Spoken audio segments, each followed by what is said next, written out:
Hi guys, so I wanted to give an update about my intermittent fasting over the summer. In June I started and I didn't really change my diet otherwise, and it went okay. I actually lost 3 pounds, which I hadn't been able to lose through exercise and this, that, and the other thing. I do have a history of a thyroid problem, but I really felt like it shouldn't be that hard, even if I have a thyroid problem. So I went and tried intermittent fasting. There's different protocols and I don't do the same one every day. So some days I might go 16 hours, or some days I might do 18 hours. I sort of rarely do 20 hours, which is something I guess, going to try to build up to as my body becomes more used to doing it. And then some days I take off and I just, have a day. Like we had a golf tournament the other day and I didn't do it and stuff like that.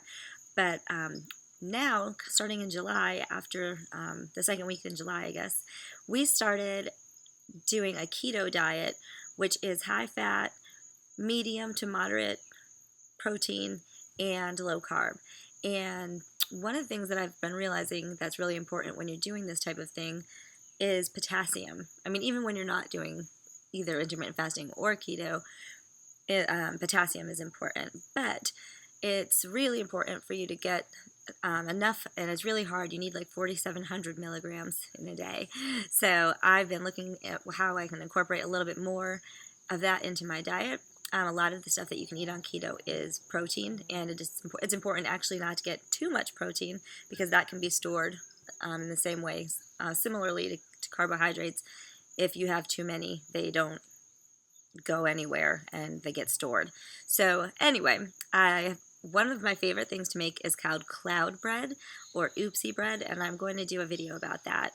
It's really, really easy to make, and it's a good sub for like pizza or sandwich fins or something like that, and it's no carbs, so that's a fun one. But again, it doesn't have like fiber, it doesn't have potassium and that kind of stuff. It's just whatever's in eggs and cream cheese. I think that's basically what it's made out of. I also learned how to make these keto buns, and these are actually good. I did like sort of like Eggs Benedict yesterday, and I was actually able to cut it with a knife with no crumbles or anything like that. And I made sort of English muffin pizzas with them today, even though they're not English muffins. And another thing that's really kind of good and easy to make are these keto pancakes, and they're, again, cream cheese and eggs. So to kind of get around that, I'm looking for other things to do. And so I've been eating a lot of avocados, and it's hard to get them perfect. So I've been using that test where you take this part and sort of peel it back. And if it comes off like that, where it's kind of green, that means it's good and it's safe to open. If it's not ready yet, you don't want to open it. And if it's too done, that means you missed your opportunity. But these have a lot of potassium, avocado, and the other thing that has a lot of potassium is Swiss chard. And this is in season right now, so this is the rainbow Swiss chard. And you basically can take this whole, you just kind of cut with a knife up this thing, and you just kind of like roll it up and cut it down to saute it. And this, you could just kind of cut like a stalk of celery, the red ones, all of them. They're really good and colorful, make a really fun dish, and it's tasty. I just did it with some olive oil and Parmesan cheese, and both my husband and I really liked it, and so I bought some more because it's just so awesome. It's in season and it's just beautiful, so I wanted to work with it a little bit more. Another fun thing is a dessert that I've been making, and this is a chia seed pudding, and it's made with a little bit of cacao powder, chia seeds, and coconut milk.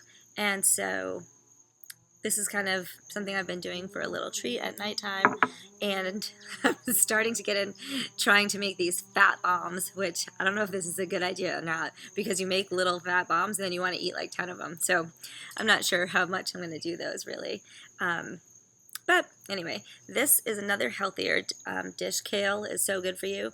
All I did was wash this kale, and then I kind of broke it off with my hands and put it into a bowl with a half teaspoon of olive oil and a quarter teaspoon of salt. And I just, with my hand, massaged it while it was raw. and then I put down on a cookie sheet with parchment paper. I put the kale. You don't want it to touch each other because then it steams. You want it to be spread out enough that it actually crisps. And these are like a crunchy potato chip type of snack. It's really good. Not fried and tasty. You can also put nutritional yeast on these. I did that with part of the batch. I started getting creative once it came out okay. But anyway, if you have any great recipes or great ideas for keto snacks, low carb, or intermittent fasting tips, one of the big ones that I can say is drinking carbonated water like San Pellegrino has been what's kind of helped me make it through on those days where I'm starting to feel hungry. I just drink a lot of San Pellegrino because the bubbles and the minerals in it help to keep me going until I can break my fast. And what's the other thing? Oh, exercise. I've been going ahead and exercise.